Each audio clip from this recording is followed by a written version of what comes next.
ታውቃላችሁም እሱም በሚከታተልበት ወቅት እንግዲህ እዛ አካባቢ አሉ የተባሉትን ወጣቶች ከወንድሟ ጋር አብረው ይሰራሉ የተባሉትን እንግዲህ አንደኛው ልጅ እንግዲህ ዛሬ እጅ ከፍንጅ ይዞ ስለሱ በጣም ብዙ ነገር እንደሚያውቅ ነው እንግዲህ ልጅቷ የተናገረችው። ልጁ እንግዲህ ምንም ነገር እንደማያውቅ እየተፋጠጠ ነው። አንደኛ ነገር ልዑል የሆነ ነገር ሳይዝ የሆነ ጫፍ ነገር ሳይዝ ሰው ሂዶ አያደርግም።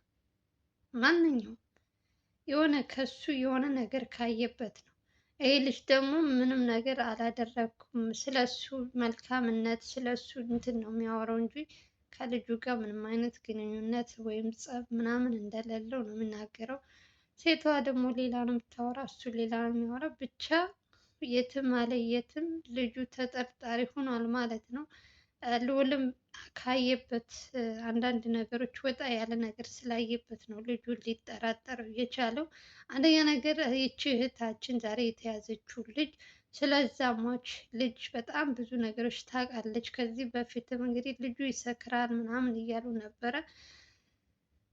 ከጭንቀትም ወይም ከንትን ብቻ አላውቅም እኔ ስለሱ ብዙም ነገሮችን ስላላሉ ያው ማንም ሰው አብዝተሽ ከጠጣሽ መስከርሽ አይቀርም። ግን ለዚህ ሞት የሚዳርግ ነገር ግን አላቅም። ከጀርባ ያለው እንግዲህ ይሄ ልጅ ነው ዋናው ተጠርጣሪ። እንግዲህ እውነትን መናገር ካለበት እንግዲህ እስከ መጨረሻው ድረስ ልዑልም እያፋጠጠው ነው እንዲናገር። ያው ታውቃላችሁ እንግዲህ ወንጀለኞች ሁልጊዜም ሲያዙ ያልሆነ የሆነ ነገር ነው የሚቀበጣጥሩ። መጀመሪያ ይህ ነገር ይመጣብኛል ብለው አያስቡም። ከዛ በኋላ ከተያዙ በኋላ ምንም ነገር ብትያቸው ብትቆርጫቸውም አይሰሙሽም። ብቻ ከባድ ነው ወገን። እኔ እውነት ደስ ብሎኛል የልጁን ገዳዮች ሳይውል ሳያድር ልዑል እንትን በማለቱ ደስ ብሎኛል። ሞት ደግሞ እህቱም ትዕግስት የተባለችውም እንግዲህ እሷንም በተቻለው አቅም ልዑልም እያገዛት እንደሆነ ተናግሯል። እዛ አካባቢ በእሷ ዙሪያ ያሉትን ሰዎች እያናገረ ነበረ። በጓደኛው በምን በሁሉ ነገር ያሉትን እንግዲህ እያንዳንዳቸው በሚያጣራበት ሰዓት ብዙ መረጃዎች እያገኘ ነው። ይሄ ደግሞ እንግዲህ ለልዑል ለስራው ያግዘዋል ብዬ አስባለሁ። እንግዲህ ከዚህ ጀርባ ማን ይኖራል የሚለው ደግሞ እሱንም እያጠራ ነው። ልጆቹ መመስገን ያለባቸው ልጆች ናቸው። እውነት ለመናገር ከልዑል ጋር የሚሰሩት ወንድሞቻችን እጅግ በጣም ቀንና ሌሊት ሳይሉ ይሄን መረጃ እየሰባሰቡ ላሉት እውነት ክብር ይገባቸዋል። ልዑልም አንድ ነገር ከያዘ ታውቁታላችሁ። እንግዲህ ስለ ልዑል እኔ ይሄ ነው ብዬ አልነግራችሁም።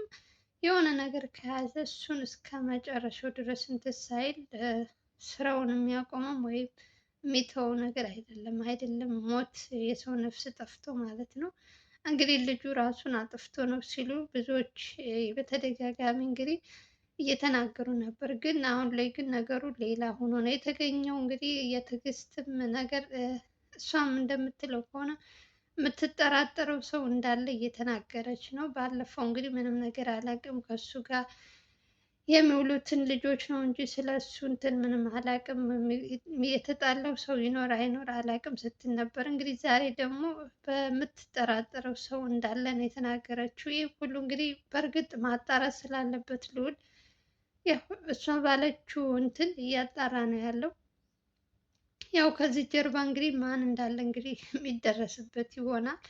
ሌላው ደግሞ እንግዲህ ታውቃላችሁ በማነው ስሙ አቤል በኩልም እንግዲህ ብዙ ነገሮች እየተፈጠሩ ነው። ብቻ ሰሞኑን በጣም ውዝግብ ያሉ ነገሮች እያየሁ ነው። በሁለታቸውም እንትን መጨረሻቸውም እንደምን አላውቅም። እውነት አንዳንድ ጊዜ የሰው እንትን ብላችሁ ገብታችሁ በጣም ዋጋ እያስከፈላቸው ያለ ነገር ነው። እኛ ተመልካቾች እንደ ቀልድ እንደ እንትን እያየነው ነው እንጂ ከካሜራ ጀርባ የሚሆኑትን የሚሰሩትን ምን ያክል አድካሚ እንደሆነ እንግዲህ ከፈጣሪና እነሱ ናቸው የሚያውቁት። ሞር ደግሞ አሁን ላይ በሚኪ በኩል ሚኪ ያልኩኝ አቤል ጋር የምታዩት ቪዲዮዎች መቼም እያያችሁ ነው እርግጠኛ ነኝ። ብዙዎች ደግሞ አሁን ደግሞ ወደዛኛው እንትን ብለው አሁን ደግሞ በአቤል ዘመቻ እየከፈቱበት ነው ያሉት። እንግዲህ በምንም አሉ በምንም በወንድሙ አሉ በምን አሉ አልሳካላቸው ሲል ወንድሙን ወጥመድ ውስጥ አስገብተው አቤልን ለመጠቀም ፈልገው ነበረ።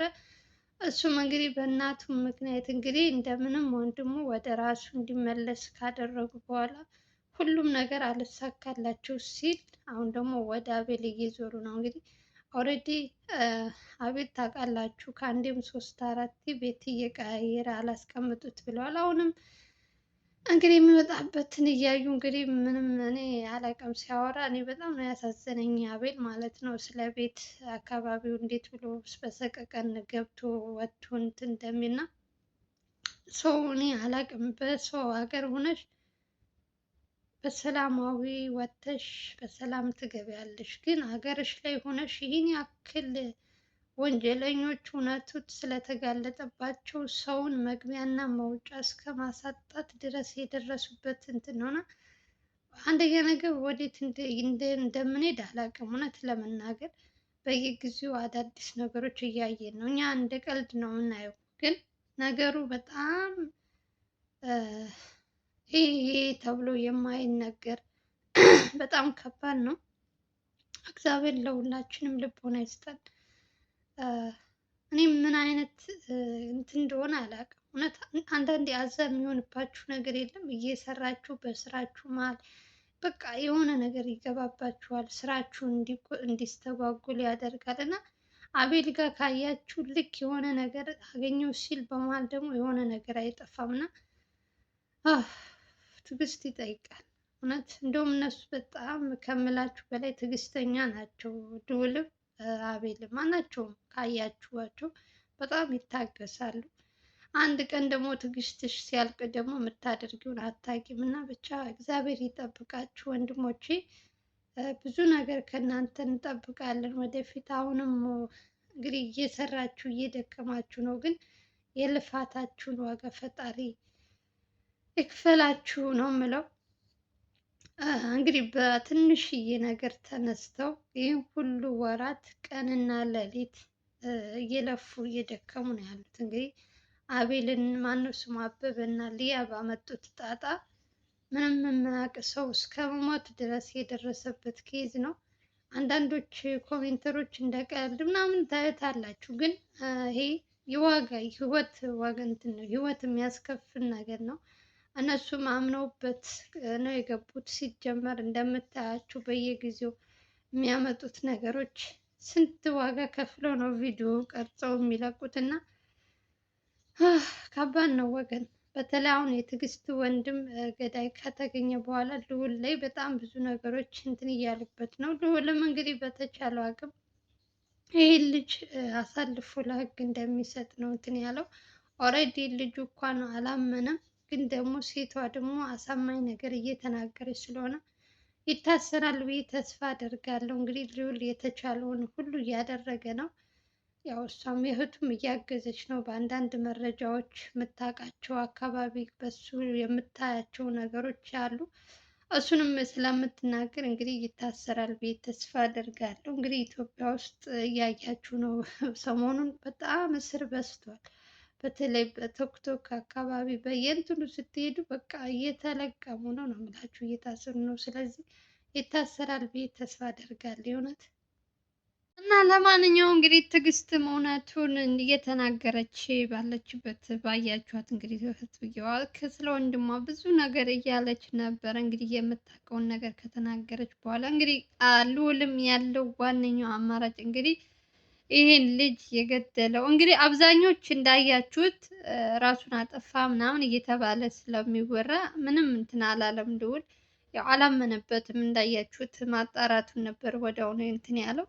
እንግዲህ በዛም መሀል እንግዲህ እንዳያችሁት ነው ብዙ ነገሮች። ብቻ እግዚአብሔር ይጠብቃቸው። በዚህ ልጅ ደግሞ አሁን ላይ ትልቅ ዘመቻ እንትን እያሉባቸው ነው እና አንዳንድ ሰዎች ወንጀለኞች ሁልጊዜም ልክ ሲደረስባቸው የሆነ ነገር እንትን ሲልባቸው አፕ ሲያደርግባቸው ሰውን ለመጉዳት ሰው እንትን ለማን ነው የሚደርሱ። እንግዲህ በመጀመሪያ ልዑልም ሆነ ማናቸውንም ፈጣሪ ይጠብቃቸው ማለት እወዳለሁ። ብዙ ጊዜ የሚሰሩት ስራ ትንሽ ከህይወታቸው ከቤተሰባቸው የሚያያይዘው ነገር ስለሆነ ያው እኛ እንደ ተመልካች ምንም ነገር እንትን ላይለን ይችላል፣ ግን ያሉበት እንትን የሚሰሩት እንትን በጣም ከባድ ኬዝ ነው። በእያንዳንዱ እንትን እያመጡ የምናየው ነገር ተመልካች የሚያየው ነገር እና እነሱ ደግሞ በቦታው ሆነው ሲሰሩ ይሄን ቪዲዮ ሲሰሩ ምን ያክል ውጣ ውረድ እንዳለው እንግዲህ ታውቁታላችሁ ብዬ አስባለሁ። እና እንግዲህ በመጀመሪያ ደስ ብሎኛል። ቢያንስ የልጁን እንትን ስለተገኘ ደስ ብሎኛል። አሁን ላይ ደግሞ ልዑል ጥበቃ ማድረግ ያለበት እንደውም ለትዕግስት ይመስለኛል። ትዕግስትን ደግሞ የሆነ እንትን እንዳያደርጓት እፈራላታለሁ። እንግዲህ ትዕግስት በመጀመሪያ ይሄ ሁሉ ነገር ስለ ጓደኞቹ እዛ እንትን እንደሚሰራ ሁሉ ነገር በትንሹም ካያችሁት እንግዲህ ከወንድሟ ከሞተበት ማግስት ስትናገር ነበር። ስለዚህ አሁን ደግሞ እንግዲህ ይሄንን ለምን እንትን አልሽ ብለው እሷን ደግሞ እንትን እንዳይሏት እንግዲህ እነ ልዑል በተቻላቸው አቅም እሷንም መጠበቅ አለባቸው። ያው እንግዲህ ፈጣሪ ጠብቃት። ምንም ቢሆን ወንድሟ ነው። ተጎድታለች፣ ግን ተጎድታለች ብሎ ሰው የሚያዝንላት አይመስለኝም። ለምን ተናገርሽ፣ ለምን እንትን አልሽ የሚለውን እንጂ የኔን እንትን አልሽ ብሎ የሚያሳስብ ነገር ስላልሆነ ማለት ነው። ለማንኛውም እኔ ሲጀመር ይሄ ነገር ገና ሲመጣ ጀምሮ በጣም ነው እንትን ያልኩት። ብቻ እግዚአብሔር ባሉበት የጠብቃቸው ነው የምለው። እንግዲህ አዲሱ መረጃ ይሄ ነው። ለማንኛውም ሰላም እና ፍቅር ተመኘውላችሁ። በሌላ ቪዲዮ እስከምንገናኝ ድረስ ደህና ደህና ሰንብቱ። ሰላም እና ፍቅር ተመኘውላችሁ። ባይ ባይ።